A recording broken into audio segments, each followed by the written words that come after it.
В днешно време използваме много думи и влагаме различни смисли в тях. Смисли, които може би не отговарят на самата дума. Така, днес ще чуем за приятелството, да си говори, че човек има много приятели в социалните мрежи, че има приятелство в реалния живот. Приятелството е уникално като явление и като отношение между хората. Не можем да го наречем обаче приятелство, когато са събрани едни хора, които в свой взаимен интерес примерно се гощават, обичат трапезите, обичат заедно да пируват. Не можем да наречем приятелство онези, които са събрани от някакъв икономически интерес или изгода, но всъщност се дебнат един други му, тайничко се завиждат, тайничко кроят планове как единия да измами другия. Тоест, онова, което е някакъв общ интерес и особено когато е базиран на дадени страсти, привилегии, на възможности човек по някакъв начин да има някакви дивиденти в своя живот, не можем да наречем приятелство. Това е по-скоро някакво съжителство, някакви общи виждания. Приятелството е високо издигнато. Затова нека да го видим в християнския поглед какво представлява приятелството. За такова смятаме хора, които се събират един с друг, в които те се виждат като близки, като сродници, духовни, тогава когато виждаш в човека до себе си и възлюбиш неговите добродетели, доброто в него. Когато видиш душата му, нагласата му и тя ти допадне, тогава може да се създаде приятелство. Да, в християнския смисъл, онзи, който е добродетелен, винаги дава възможност ние да го обичаме заради това, което той носи и да се стремим да му подражаваме. Доброто ни привлича, доброто ни свързва, доброто ни кара и ние самите да вървим по този път. Блажен Августин казва, че в приятелството трае любовта и свързва божественото и човешкото в едно, за да може да има истинско приятелство. Тоест от любовта извира истинския начин на общуване в божествените и човешките неща. Съгласие в божествените и човешките неща. Затова и сам Спасителят казва: вие сте мои приятели, ако вършите моята воля. Тоест, приятелството се намира там, където има следването на Господнята воля. Там, където има разцъфтяване на добродетелите. Свещеното писание ни приканва и ни казва, че лоши другари, лоши приятели развалят добрите нрави.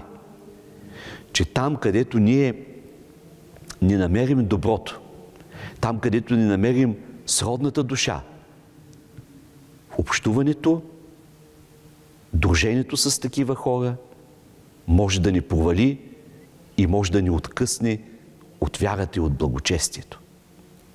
Затова един човек не може да има много приятели. Няма как да има много приятели. Да, ние можем да имаме много познати. Ние можем да общуваме социално, да имаме много отношения с хора, но приятелите са малцина. Ние имаме заповед от Бога да обичаме своя ближен. И любовта ни е дадена като заповед. Но приятелството не е заповед. То не е възложено. То се случва и пак казвам, в много ограничен вид. Защото самото приятелство съществува въпреки превратностите на времето. Въпреки трудностите и изпитанията, и там то се калява, там то се вижда истински и живо дали съществува. Когато приятелят е в скръб, в нещастие, в тревога, да изпиташ абсолютно същата скръб, тревога и нещастие самия ти. Да му съчувстваш, да участваш в неговото тежко състояние, да го преживееш. Приятелството означава да можеш да се справиш с всичко онова, което идва като изпитание, да можеш да се радваш на успехите, на онзи, който е до тебе, да се получаваш от тях, да искаш да ги следваш безкористно, без завист, без озлобление, а единствено с възхищение. Верните приятели не се отделят един от друг. Те се проявяват в различните обстоятелства, които времето ни дава. Да, там, където се проявява, Свещеното писание казва, гняв и припиране, човек да може да се отдели и да не общува. Но да избираме онези, които да са около нас, по онова, което ще ни направи нас благочестиви, нас добродетелни, нас самите вярващи. Затова и в премъдростта на Исуса син Сирахов, в Свещеното писание, в Библията, се казва, че верен приятел е яка стена и който е намерил верен приятел, е намерил съкровище.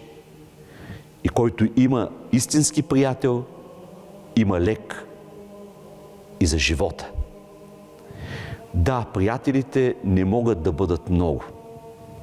Затова по-добре е ние да се оглеждаме около себе си и да разтваряме сърцето си там, където виждаме, че има сходство, където виждаме, че доброто съществува.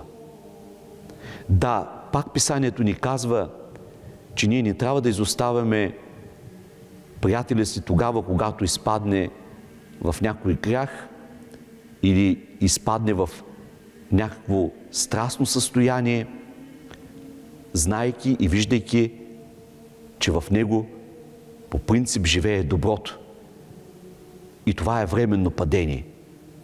Напротив, да протегнем ръка и да помогнем.